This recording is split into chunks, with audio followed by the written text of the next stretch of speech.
آج سے 30 اگست تک ملک کے بیشتر علاقوں میں شدید بارشوں کا امکان ہے۔ اسلام آباد، پنجاب، خیبر پختونخوا، کشمیر، گلگت بلتستان میں شدید بارشیں متوقع ہیں۔ NDMA نے بارشوں اور ممکنہ سیلابی صورتحال پر الرٹ جاری کر دیا۔ پہاڑی علاقوں میں لینڈ سلائیڈنگ سے رابطہ سڑکیں متاثر ہونے کا خدشہ۔ کراچی سمیت سندھ اور بلوچستان میں 27 سے 30 اگست تک بارشوں کا امکان ہے۔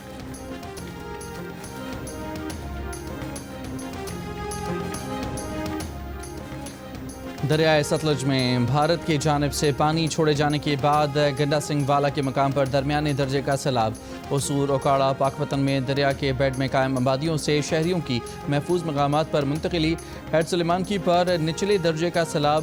فلڈ فورکاسٹنگ ڈویژن لاہور کے مطابق دریائے سندھ میں گڈو اور سکھر براج پر درمیانے درجے کے سیلاب ہیں، جبکہ تربیلا اور تونسا پر نچلے درجے کے سیلاب ہیں۔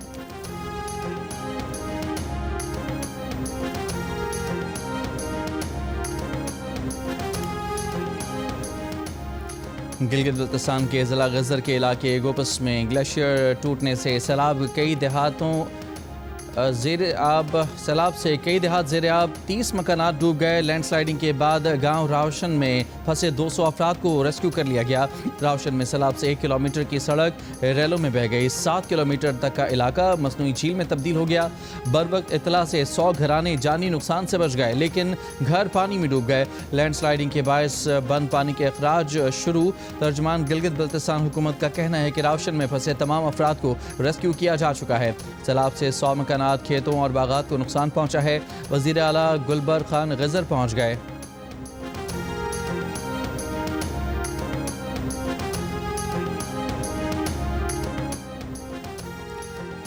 گلگت بلتستان کے ضلع غزر میں گلیشیئر ٹوٹنے کی بروقت اطلاع دینے والے چرواہے وسیعت خان کے لیے DIG پولیس کی جانب سے 10,000 روپے انعام کا اعلان۔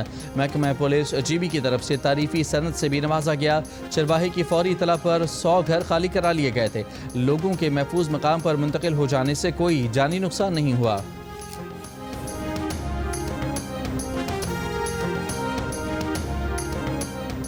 بلوچستان کے ضلع ہب میں بارشوں کے باعث ہب ڈیم پانی سے بھر گیا۔ سپل ویز کھولنے کے لیے صرف 6 فٹ پانی کی گنجائش باقی رہ گئی۔ PDMA کی رپورٹ کے مطابق ہب ڈیم میں پانی کی گنجائش 340 فٹ ہے۔ حالیہ بارشوں کے بعد ہب ڈیم میں پانی کی سطح 334 فٹ تک پہنچ گئی ہے۔ گوادر میں بارش نہ ہونے کی وجہ سے وہاں کے تینوں ڈیمز میں پانی کی سطح ڈیڈ لیول کے قریب پہنچ گئی ہے۔ گوادر کے شادی کوٹ ڈیم میں پانی کی گنجائش 82 فٹ ہے، لیکن وہاں صرف 2 فٹ پانی دستیاب ہے۔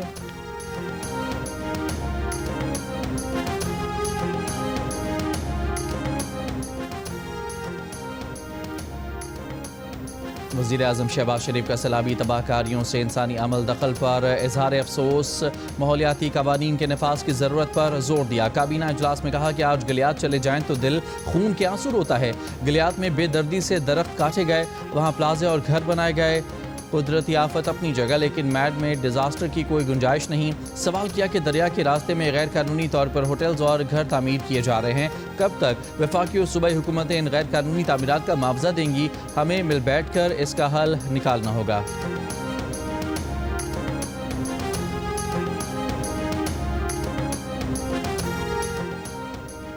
سیلابی ریلوں سے متاثر سوات میں 9 روز بعد بھی بجلی بحال نہ کی جا سکی۔ پولز اور ٹرانسفارمر زمین پر گرے ہوئے ہیں۔ اہل علاقہ نے خدشہ ظاہر کیا ہے کہ جس رفتار سے کام جاری ہے، بجلی کی بحالی میں مہینوں لگ جائیں گے۔ بجلی کی بندش سے صاف پانی کی قلت ہے۔ منگورہ کی گلیوں میں آج بھی کیچڑ اور پانی ہے۔ سیلابی ریلوں سے گھروں کی دیواریں گر گئیں، سامان بہہ گیا۔ متاثرہ افراد اپنی مدد آپ کے تحت صفائی کے کاموں میں مصروف ہیں۔ مشیر اطلاعات خیبر پختونخوا بیرسٹر سیف نے اعلان کیا ہے کہ مکمل طور پر تباہ ہونے والے گھروں کے مالکان کو 10 لاکھ روپے دیے جائیں گے۔ جزوی طور پر متاثرہ مکانات کے مالکان کو 5 لاکھ روپے دیے جائیں گے۔ سیلاب سے متاثرہ علاقوں میں 15 افراد لاپتہ ہیں۔ DG PDMA نے بتایا کہ تیز بارش اور سیلاب سے 393 افراد جاں بحق اور 190 زخمی ہوئے۔ 1711 مکانات کو نقصان پہنچا۔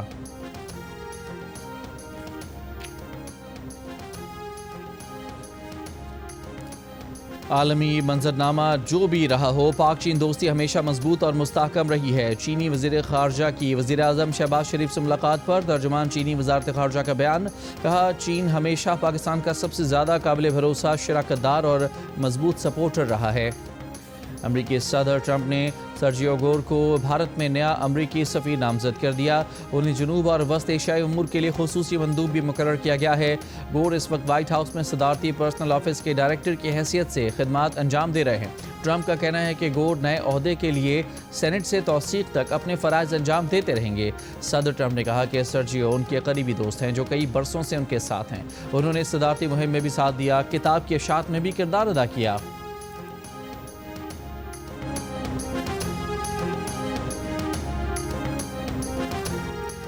صدر مملکت نے 11واں قومی مالیاتی کمیشن تشکیل دے دیا. کمیشن کے ارکان کی تعداد 9 ہوگی. وزیر خزانہ قومی مالیاتی کمیشن کے سربراہ ہوں گے. چاروں صوبوں کے وزرائے خزانہ کمیشن کے ارکان ہوں گے. چاروں صوبوں سے ایک ماہر کو کمیشن میں شامل کیا گیا ہے. پنجاب سے ناصر محمود کھوسا بطور ماہر NFC کے رکن ہوں گے. سندھ سے اسد سعید بطور ماہر NFC کے رکن ہوں گے. ڈاکٹر مشرف رسول خیبر پختونخوا سے فرمان اللہ بلوچستان سے بطور ماہر NFC کے رکن ہوں گے. وزارت خزانہ نے قومی مالیاتی کمیشن کی تشکیل کا نوٹیفیکیشن جاری کر دیا. پاکستان آئیڈل کا قافلہ آج لاہور پہنچ رہا ہے, جہاں وہ زندہ دلانے لاہور کے میوزک ٹیلنٹ کا امتحان لے گا. جس نے بننا ہے سٹار تو آ جائے Alhamra cultural complex. Geo T V لا رہا ہے ایک بار پھر سب سے پہلے دنیا کا سب سے بڑا میوزک مقابلہ پاکستان آئیڈل. وزیر مملکت برائے داخلہ طلال چودھری کا کہنا ہے کہ علیمہ خان کے بیٹے کو 24 گھنٹوں سے پہلے عدلیہ عدالت میں پیش کرے. آپ یہ کہہ سکتے ہیں کہ پولیس نے انہیں دیر سے گرفتار کیا ہے, مگر آپ یہ نہیں کہہ سکتے کہ ان کے کیسز جعلی ہیں. انہیں 24 گھنٹوں سے پہلے عدالت میں پیش کیا گیا ہے. دونوں 9 مئی کو جناح ہاؤس میں موجود تھے. پولیس کو شواہد اکٹھے کرتے اتنی دیر لگ گئی. اگر کوئی شواہد نہیں ہوں گے تو انہیں ریلیف مل جائے گا. پروگرام آج شاہزیب خانزادہ میں گفتگو تحریک انصاف کے سینئر رہنما اسد کیسر نے کہا, علیمہ خان کے بیٹوں کی گرفتاری کے ذریعے کوشش کی گئی کہ ہم پر دباؤ برقرار رہے. صرف گرینڈ ڈائیلاگ چاہتے ہیں جس میں تمام سیاسی قوتیں اور سٹیک ہولڈرز شامل ہوں.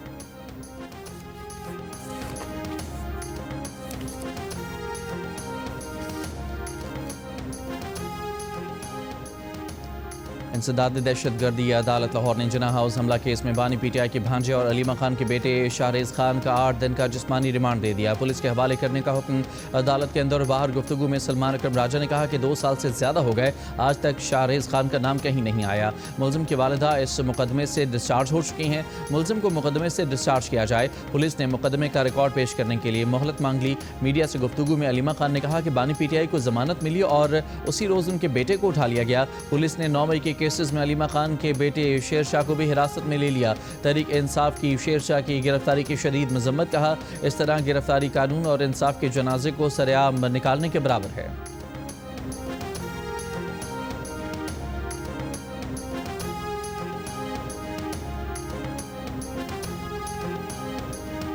کراچی میں جمعرات کی بارش کے بعد اب تک یونیورسٹی روڈ پر پانی موجود. کئی مقامات پر گڑھے, شہری اذیت کا شکار. کراچی میں چند روز پہلے شدید بارش کے دوران خاتون سے نازیبا حرکت کرنے والا شخص جمشید کوارٹر تھانے کی حدود سے گرفتار.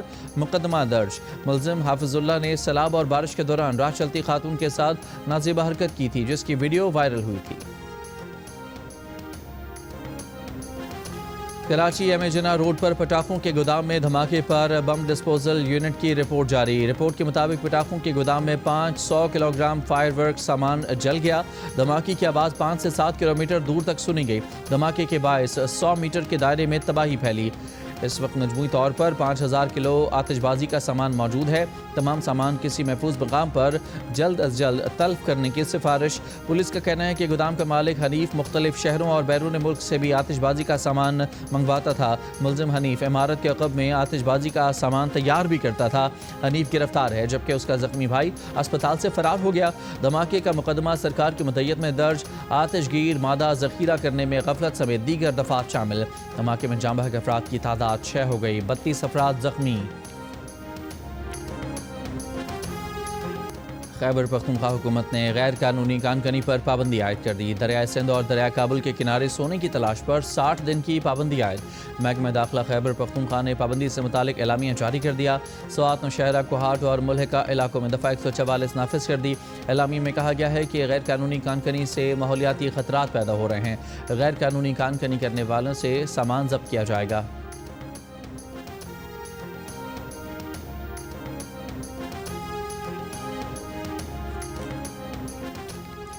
صحافی خاور حسین کی موت خودکشی قرار، تحقیقاتی کمیٹی نے رپورٹ جمع کرا دی۔ فیکٹ فائنڈنگ کمیٹی نے صحافی خاور حسین کی موت کو خودکشی قرار دے دیا۔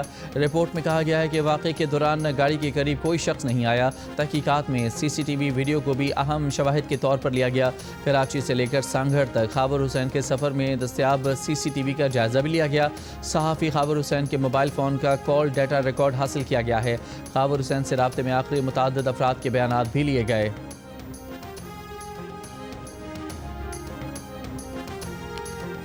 رحیم یار خان کی اسلامیہ کالونی میں 2 سال کی بچی مین ہول میں گر کر جاں بحق۔ بچی کے والد کا کہنا ہے کہ بیٹی گھر کے باہر کھیل رہی تھی، کھلے مین ہول میں گر گئی۔ ڈپٹی کمشنر کا نوٹس، کارروائی کا حکم۔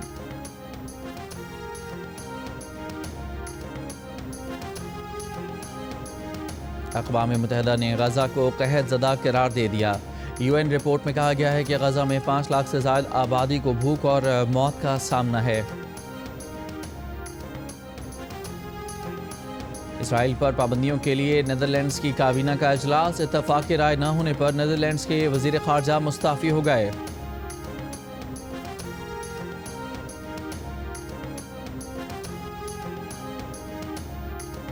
کمسنوں کو اپنے دوست سے جنسی تعلق کے لیے بھرتی کرنے کے جرم میں قید بھگتنے والی گیسلین میکسویل نے امریکی صدر ٹرمپ کو کلین چٹ دے دی۔ امریکی محکمہ انصاف کو 9 گھنٹے طویل انٹرویو میں کہا کہ ٹرمپ کو کسی بھی خاتون کے ساتھ نامناسب رویہ اپناتے نہیں دیکھا، وہ ہر طرح سے شریف آدمی تھے۔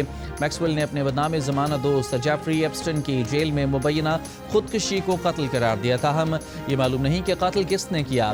شاید جیل میں موجود کسی قیدی ہی نے ایپسٹن کو موت کی گھاٹ اتار دیا ہوگا۔ یہ دعویٰ بھی کیا کہ کمسنوں کے ساتھ جنسی زیادتی میں ملوث ایپسٹن نے گاہکوں کی فہرست نہیں بنا رکھی تھی۔ میکسویل جیفری ایپسٹن سے جنسی تعلق قائم کرنے کے لیے کم عمر لڑکیاں بھرتی کرنے کے جرم میں 20 برس کی قید کاٹ رہی ہیں۔ خاتون نے فیصلے کے خلاف سپریم کورٹ میں اپیل دائر کر رکھی ہے۔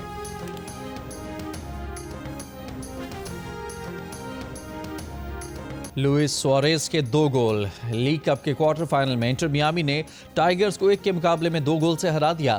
فاتح ٹیم اپنے سپر سٹار لیونل میسی کے بغیر میچ کھیل رہی ہے۔